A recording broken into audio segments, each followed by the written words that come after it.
सैनिकों को लात मार रहे थे और आधी तरफ मेरी कविता सुनाई जा रही थी। वो हिस्सा सुनाता हूं मैं आपको। और अगर आपने मेरा समर्थन किया, पूरे सदन ने समर्थन किया, तो मैं हिंदुस्तान के प्रधानमंत्री के सामने सीना तान के ये भाषा बोलना चाहता हूं। बहुत दुख होता है साहब, कब तक तिरंगे में लिपटी लाशें देखेंगे, कब तक सैनिकों का अपमान देखेंगे। तब मैं 4 लाइन पढ़ता हूं, देखना चाहता हूं ये सदन कितना समर्थन करता है। भारत माता का बंटवारा है जिनकी अभिलाषा में, वे समझेंगे अर्जुन के गांडीव धर्म की भाषा में। फूल अमन के कभी नहीं खिलते कायर पर पार्टी में, नेहरू जी के श्वेत कबूतर मरे पड़े हैं घाटी में। दिल्ली वालों, अपने मन को बुद्ध करो या क्रुद्ध करो, कश्मीर को दान करो या गद्दारों से युद्ध करो।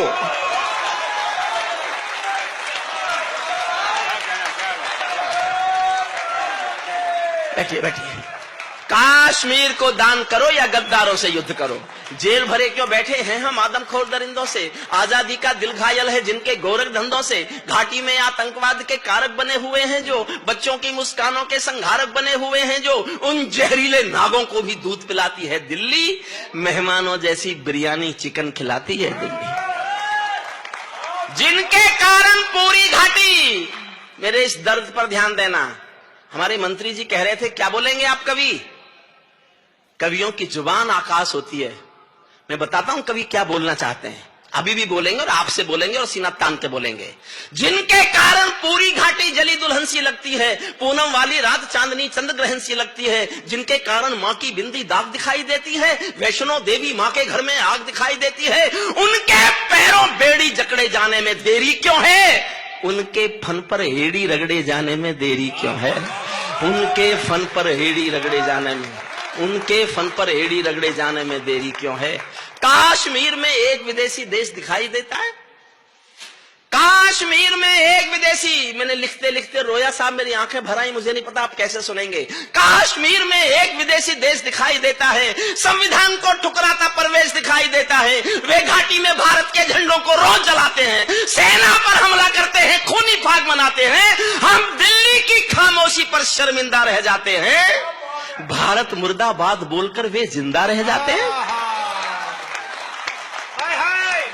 समर्थन कीजिए साहब अगर आपको मेरी फीलिंग्स आप स्वीकार कर रहे हैं।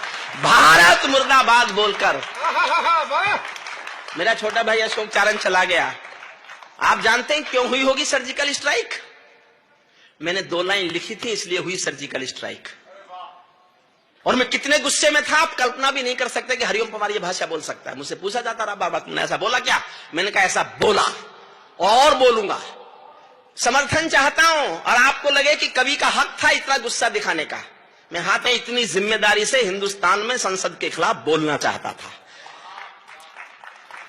मेरे गुस्से को स्वीकारना।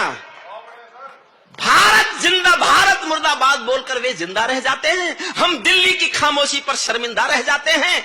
शायद तुम भी सत्ता मद के अहंकार में ऐठे हो। अगली पंक्ति पर सदन का, पूरे सदन का प्यार चाहता हूं। शायद तुम भी सत्ता मद के अहंकार में ऐठे हो, क्या 17 मंत्री मरने के इंतजार में बैठे हो?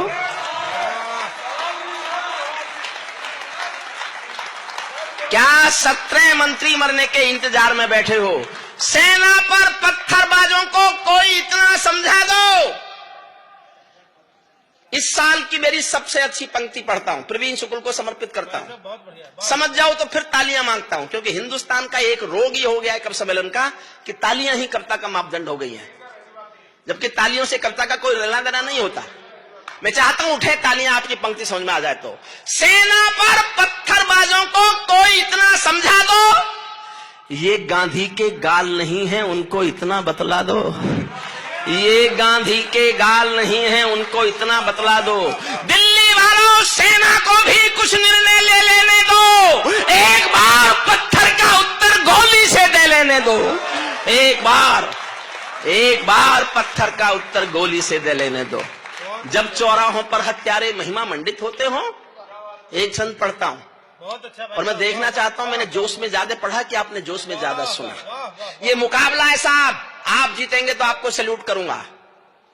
ये मैं प्रयोग कर रहा हूं, मैं देखना चाहता हूं कि मेरे पढ़ने में जोश ज्यादा है कि जनता के सुनने में जोश ज्यादा है। बहुत अच्छा है। और इस छंद पर मैं आपके जोश में तय करना चाहता हूं कि जोश आप में, आपने ज्यादा जोश में सुना या ज्यादा जोश में मैंने सुनाया। अंजुम जी, मैं आपसे अनुरोध करूंगा, आप भी ध्यान से तालियां बजाना, समझने में बजने से कुछ मतलब है नहीं, क्योंकि मैंने आपकी उन गजलों पर, गीतों पर बहुत तालियां बजाई जो मेरी समझ में ही नहीं आई। आती नहीं मुझे तो समझ में, आ ही नहीं सकता। अगर मेरी समझ में आ गया होता तो माइकल बन गया होता ना। मन मांगता हूं पूरे सदन का साहब, आप तैयार हैं ना आप सुनने के लिए? इतनी देर तो मुझे आपको तैयार करने में लगी। फिर मैं एक मोदी पे कविता सुनाऊंगा आपको, जैसी प्रवीण ने सुनाई। प्रवीण ने हास्य में सुनाई, मैं हास्य जानता नहीं हूं। बस मैं तो इतना हास्य जानता हूं, जब हरियाणा की बेटियां मेडल लेके आई तो केजरीवाल साहब ने बयान दिया कि मैं भी बेटी होना चाहता था, लेकिन मोदी ने होने नहीं दिया। अच्छा, ये मेरे नहीं है, सुने हुए जमले, ये इन कवियों के सुनता रहता हूं मैं। पता नहीं किससे सुना मैंने, मनवीर से सुना, किससे सुना कि केजरीवाल साहब 5 कमरों के मकान में रहते हैं। 1 कमरे में उनका परिवार रहता है और 4 कमरों में मोदी के खिलाफ सबूत रहते हैं। ये उनके रहने। छंद पर जोश मांगता हूं साहब, सुनना। श्रद्धेय कुंवर बेचैन साहब के चरणों में रखता हूं। जब चौराहों पर हत्यारे महिमा मंडित होते हो, आतंकवादी मारा जाएगा तो जलसे होंगे उसके लिए, पाकिस्तान ब्लैक डे घोषित करेगा उसके लिए। जब चौराहों पर हत्यारे महिमा मंडित होते हो, भारत मां की मर्यादा के मंजर खंडित होते हो, जब कश भारत के नारे हो गुलमर्गा की गलियों में, शिमला समझौता जलता हो बंदूकों की नलियों में, तो केवल आवश्यकता है हिम्मत की, खुददारी की। दिल्ली केवल 2 दिन की मोहलत दे दे तैयारी की। सेना को आदेश थमा दो, घाटी गैर नहीं होगी। जहां तिरंगा नहीं मिलेगा उनकी खैर नहीं होगी। जहां तिरंगा नहीं मिलेगा। भाई साहब क्या बात है, क्या बात है, क्या बात है। जहां तिरंगा नहीं मिलेगा उनकी खैर नहीं होगी। बर्मा बांग्लादेश तलक सीमा पर ऐठे रहते थे, बर्मा बांग्लादेश तलक सीमा पर ऐठे रहते थे, और हमारे नेता चूड़ी पहने बैठे रहते थे। दिल्ली डरी डरी रहती थी पाक चीन की बॉर्डर पर, सेना बांधे हाथ खड़ी रहती थी किसके ऑर्डर पर। दुनिया को एहसास कराओ, हम निर्णय ले सकते हैं, हम भी ईंटों का उत्तर अब पत्थर से दे सकते हैं। अब तो वक्त बदलना सीखो, डरते डरते जीने का। दुनिया को एहसास कराओ 56 इंची सीने का। दुनिया को एहसास कराओ,